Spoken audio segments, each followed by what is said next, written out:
Today I decided to take a trip to my local Menard's hardware store to see if they had some pansies similar to what I picked up at Lowe's, but in fact they had a bigger selection of pansies.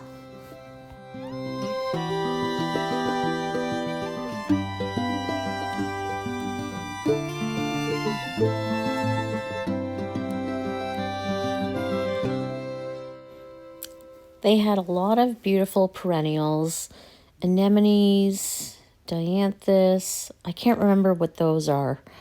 But honestly, I was shocked at the price of perennials. $10 now for a 1 gallon. Is that a good price? I don't know. I seem to recall that they were closer to $7 last year. In any case, I wasn't ready to buy more perennials today. I really love these Scotch moss and some Irish moss. I just couldn't think of a spot to put them in my garden, but something to think about.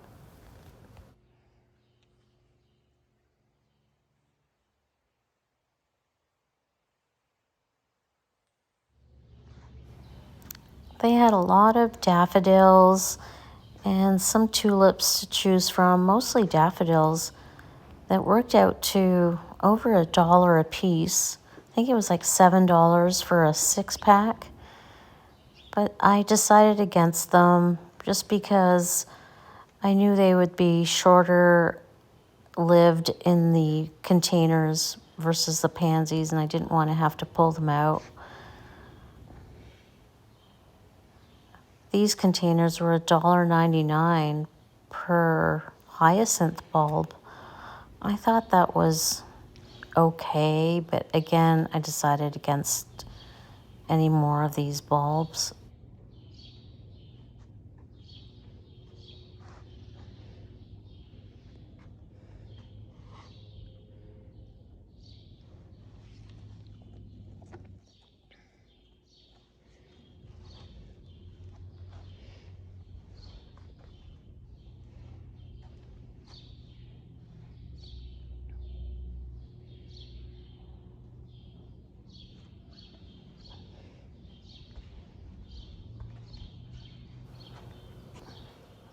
Now these violas were what I was looking for. I just had to decide which color combination to go with.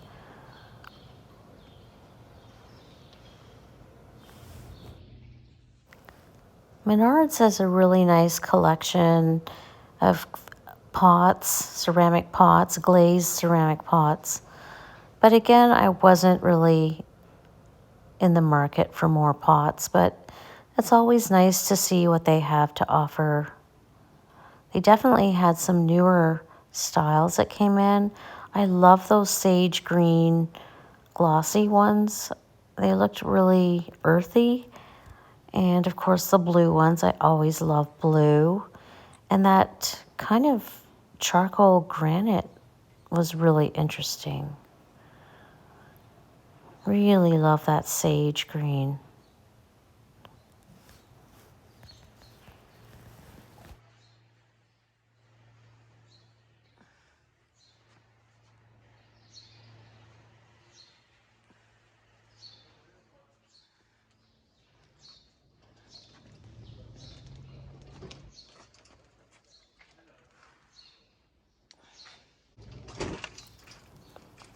But I really came for just my pansies and violas. And I ended up with 3 trays, I think there were six packs in a tray. So I ended up with 18 packs. And these little ceramic feet were a nice price for $2.99 for 3. So I guess that's $1 a foot. And I'm pretty sure I had a clay pot somewhere that needed some little feet, so I thought I'd try them out. And then inside the Menard store were these hydrangeas that were really pretty and colorful. Now, these are the types of hydrangeas that are forced in the greenhouse, and you don't typically plant them in the garden. And look at those succulents. It was rebate time at Menards. If you send in your rebate form, you get a discount of 11% discount. So I was really happy with my assortment of violas. Now it was time to start cleaning up the door, the front door. It was definitely too cool still to paint the front door, so that would have to wait for another day. But I went ahead and cleaned up the door as best as I could so that I could hang something, a wreath or a basket on the front door, and I just couldn't really decide. So I hope you will comment below and let me know which of the two door wreaths or basket I should go with, which you prefer.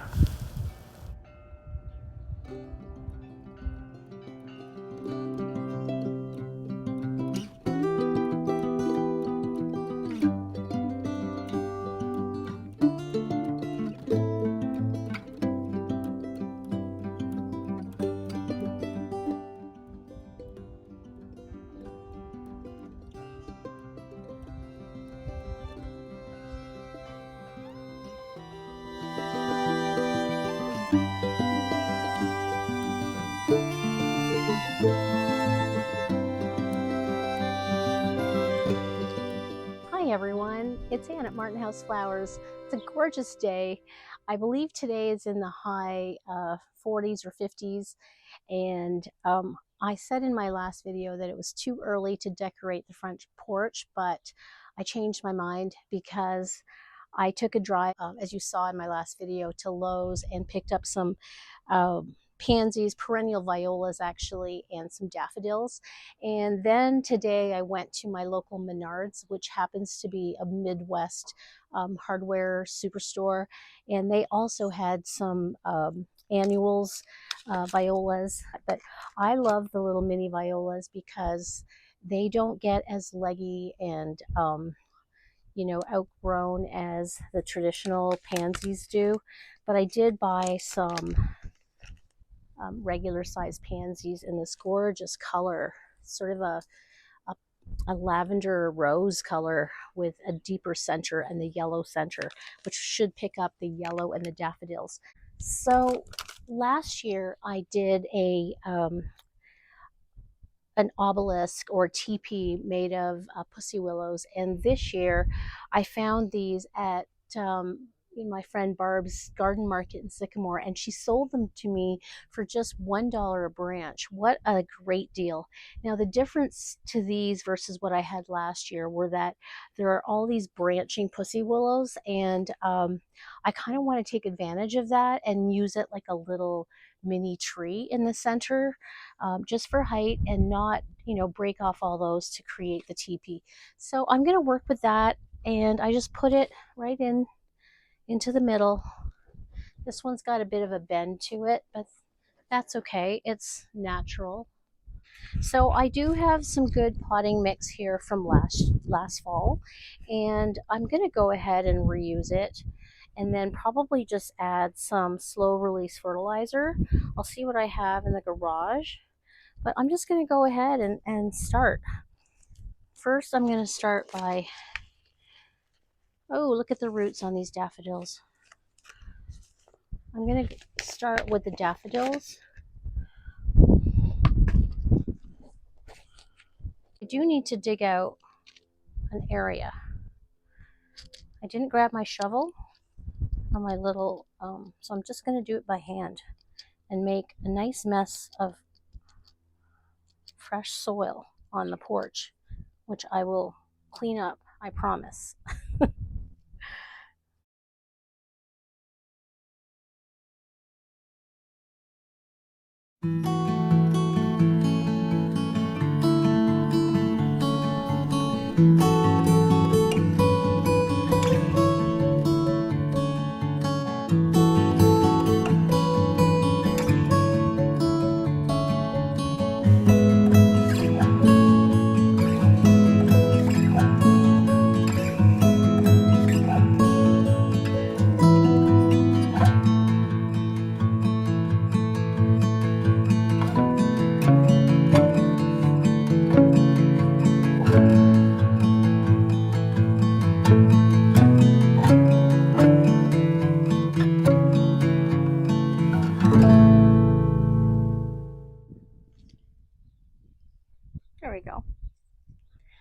So it's kind of creating a little tree and daffodil bulb display beneath the tree, if you will.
So let's take a closer look.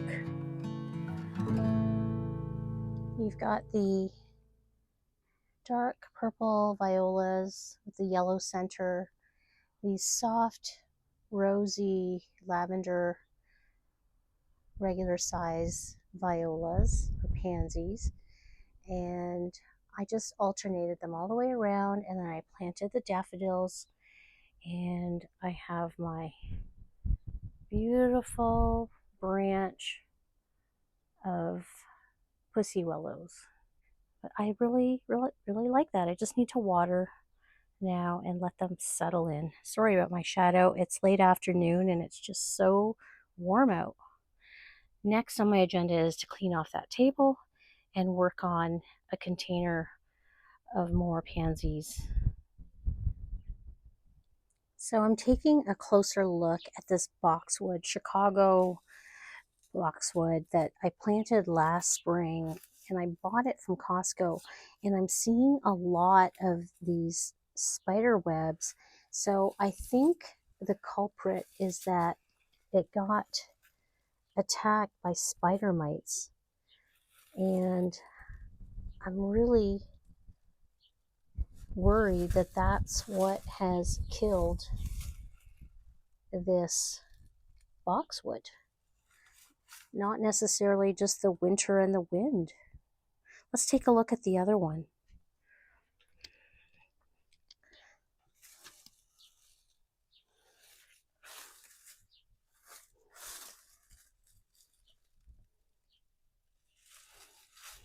I think what I need to do is pull these out of here and try planting them in the landscape, and maybe they will make a comeback. But I really want to get these out of here and pot up some pansies here at the front for now anyway. I'm going to clean off this table, put this pot that I bought from Home Goods yesterday or the day before on the weekend. I think I picked it up on Sunday, and it was $16.99, and it's a Martha Stewart Home Real Touch brand. So just wipe this down. I brought out the Windex, but I think a nice wipe with just a damp cloth and water is a good start.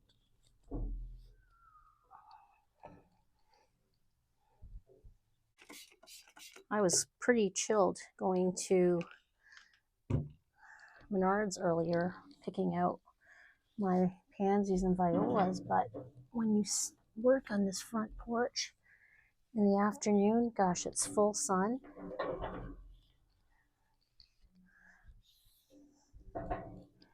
There you go. There's a pot that's trying out for size, and I really like it. I really need to sweep off this porch because of this mess I've made, because I'm going to be dragging in all this dirt.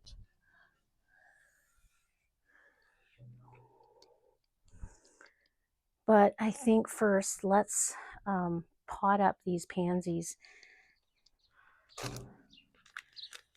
and then go around with these.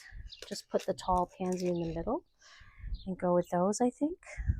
So I'm going to set this pot down here and just fill it from down here so that I'm not making a mess on the table.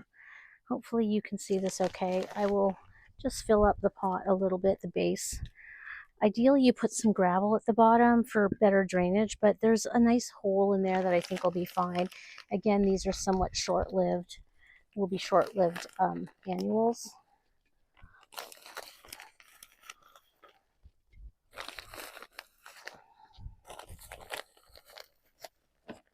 I can see why black is a good color. It won't show all the dirt, but before my friend comes over for some homemade pizza and tea in the greenhouse, I will definitely have to change. But we've been friends a long time. I don't think she'll mind if she finds me a little dirty, covered in dirt and soil.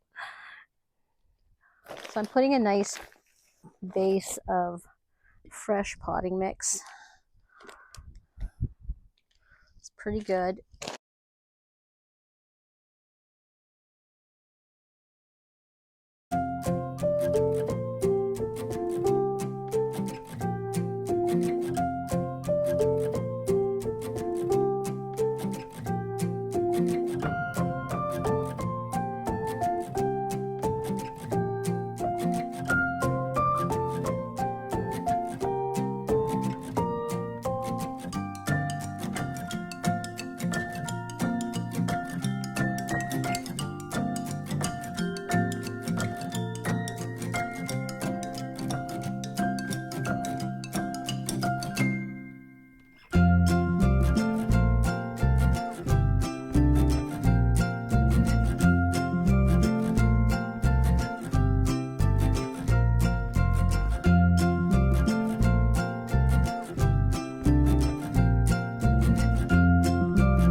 Look at that gorgeous color.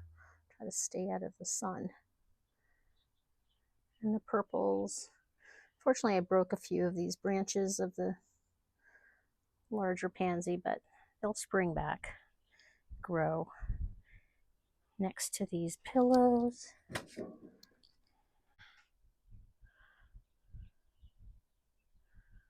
pan across there and stop at those blue pots. I love it. I'm going to try filming it from this angle and fast forward most of it because it's just a duplication. But second one always goes so much smoother because you learn from the first time around.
So I emptied out the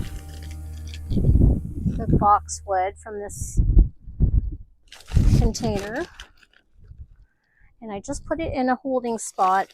I don't have a spot for it yet. So it'll just be there for now.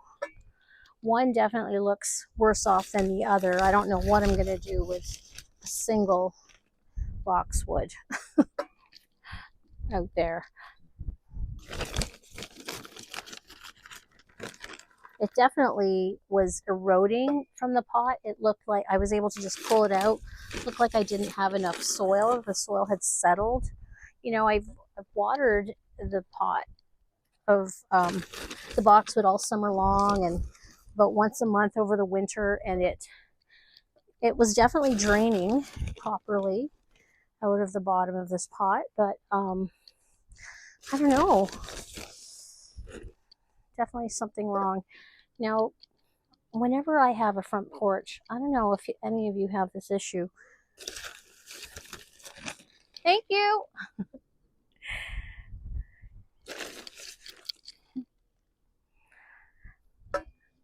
The neighbor's dad.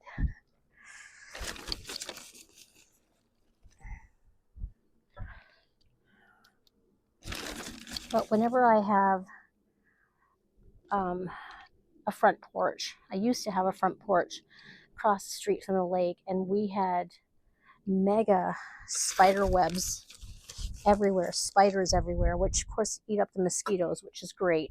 But I don't know, are spider mites and spiders related? I think so. And since I saw all of those webs inside my boxwood, it's safe to say that it got eaten by that. So let me... Are spider mites and spiders related? I think so. And since I saw all of those webs inside my boxwood, it's safe to say that it got eaten by that. So let me...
So it's the next day, and I took a little walk around with Eddie for his morning walk and checked out the porch, and I'm so happy to report that all my pansies survived the little bit of frost we got last night. I'm not sure if it was quite a frost, but it did say it was going down to about 32 degrees. And apparently pansies can handle up to 20 degrees Fahrenheit or about -6 Celsius. So I did bring in the little pot that was on the table just to be sure, but everything was a-okay this morning. So thank you so much for joining me on this video of planting up my pansies on the front porch. And I hope that you are also planting up some spring pansies and bulbs, and enjoy the rest of your week. Take care. See you next time. Bye-bye.